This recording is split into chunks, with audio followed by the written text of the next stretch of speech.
formato das portas e janelas e os detalhes nas fachadas logo revelam que estamos em um lugar histórico. Foi nessas ladeiras estreitas, margeadas pelo Rio São Francisco, que teve origem o centro urbano de Santa Maria da Boa Vista. A vila, que surgiu em 1938, abrangia o território que hoje é o município de Petrolina.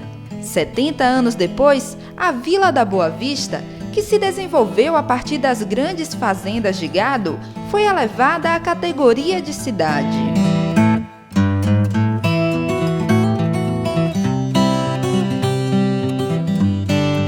O casario antigo, que chama a atenção de quem passa por Santa Maria, é formado por construções do final do século XIX e início do século XX. Todas as lembranças mais antigas nos remetem a este local. Nós temos logo aqui ao lado a escadaria, margeando o Rio São Francisco, a antiga cadeia pública, hoje o Museu Coripós, a casa do primeiro prefeito, Manuel Jácome de Carvalho Brandão, que hoje está em posse dos descendentes do ex-prefeito Barrinho. Temos aqui nesta rua, Capitão Luiz Alves de Barros também, as antigas casas dessas famílias que marcaram história, Sampaio, Barros, Coimbra, e assim contribuíram para a valorização da cultura de Santa Maria da Boa Vista.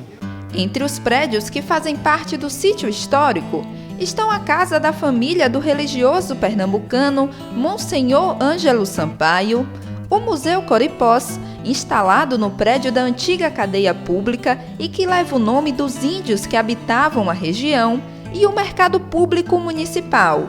Inaugurado em 1932, esse espaço foi construído para abrigar a feira da cidade, que funcionou neste local até a década de 80. Era aqui onde eram vendidos a farinha, o feijão, a mandioca, a batata doce, a carne, depois de uns anos, as verduras. Então isso funcionou por muitos e muitos anos. Além disso, tem esses outros ambientes aqui que foram uma das primeiras bodegas do município. Passear pelo casario antigo é como fazer uma viagem ao século XX. Não são apenas as fachadas das casas que carregam marcas desse período. Essa bodega aqui, criada junto com a inauguração do mercado público, ainda mantém o balcão, o forro e as prateleiras originais.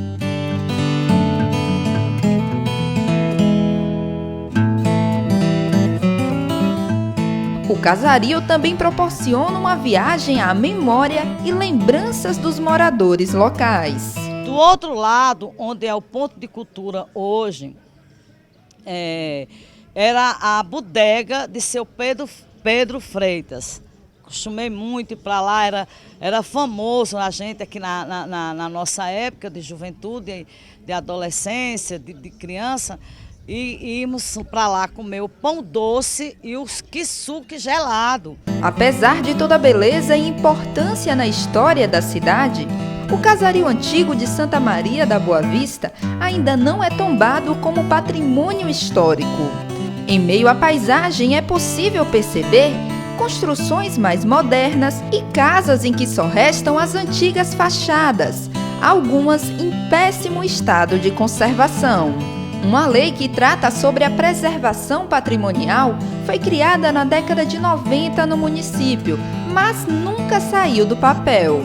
A proposta é retomar a lei que já está em vigor, tentar readaptá-la para uma realidade mais atual, fazer um debate principalmente com a própria comunidade em si, os donos desses casarios, de conversar, dialogar com eles, informar que há uma compreensão de que a gente está tomando o prédio, mas o tombamento não faz referência a isso. Enquanto as ações públicas para a conservação do casario antigo não chegam, a preservação do local é feita pelos moradores da cidade, que reconhecem o valor do lugar e, por isso, ele permanece encantando com seus prédios coloridos e repletos de histórias.